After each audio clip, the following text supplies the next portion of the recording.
मग मी आता माझ्या ध्रुवासाठी काय करणार आहे? पुरणपोळी. ओके बस.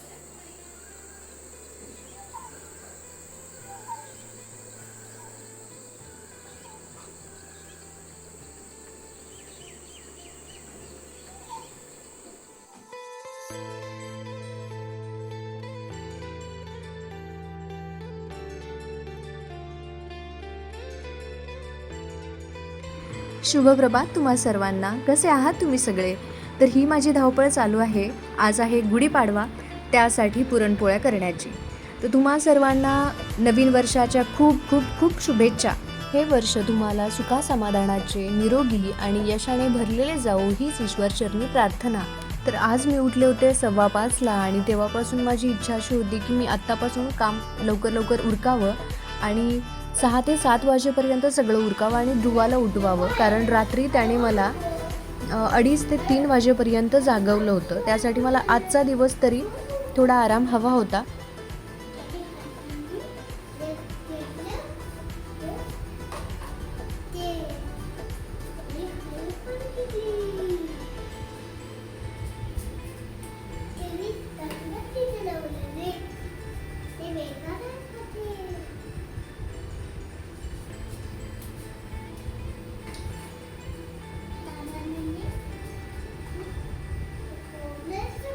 शेवटी रात्रीचे 2 वाजले आणि त्यानंतर पाऊस पडल्यामुळे लाईट गेली होती. मग ध्रुव झोपला.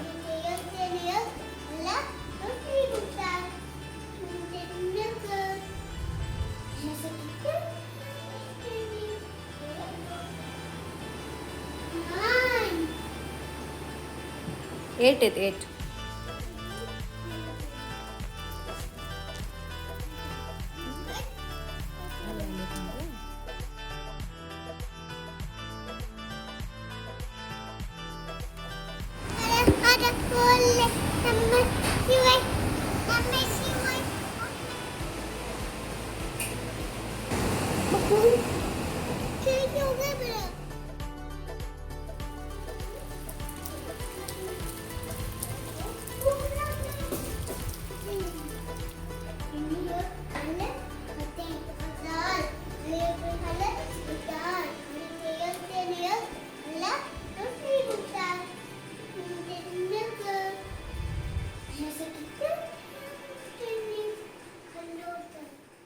मी ठरवलं होतं जेव्हा पोळ्या तयार होतील तेव्हाच ध्रुवला उठवूया. मग मी त्यासाठी लवकर उरकण्याचा आता प्रयत्न करते आहे. तर माझं पुरणाला चटका द्यायचं काम चालू आहे.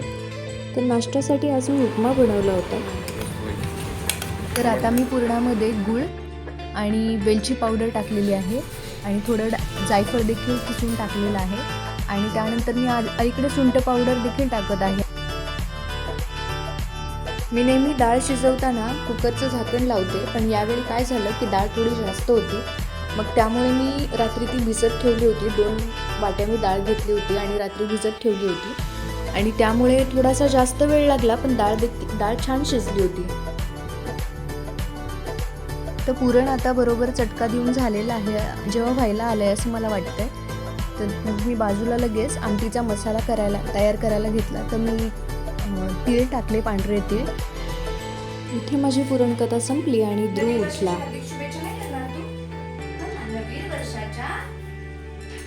नवीन वर्षाच्या तुम्हाला खूप खूप शुभेच्छा.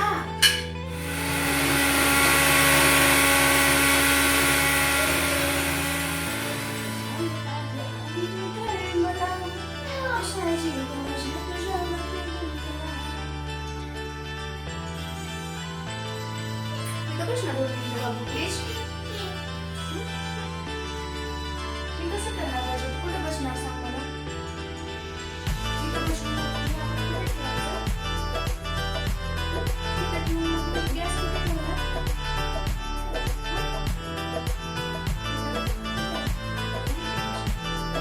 तू इथे बसला ना, बरोबर ते तिथं थांबते, मी इथं थांबते, तू इथं थांबते, मग तू पण त्याच्यामध्ये दिसणार. ओके.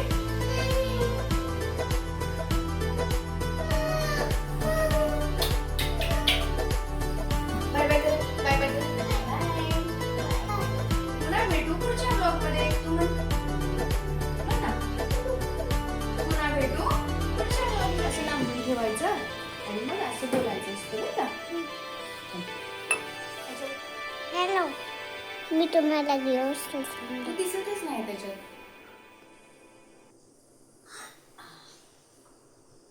नवीन वर्षाच्या तुम्हाला खूप खूप शुभेच्छा. आता माझ्या ध्रुवासाठी काय करणार आहे?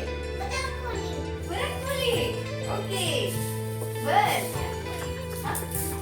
काय रे? पुरणपोळी करायची ना तुला. मग पुन्हा एकदा किचन साफ केलं आणि पोळ्या करायला सुरुवात केली. आज पुरणपोळी खायची म्हणून ध्रुवने सकाळी काहीच खाल्लं नाही आणि जेव्हा पुरणपोळ्या तयार झाल्या मग त्याने खायला सुरुवात केली.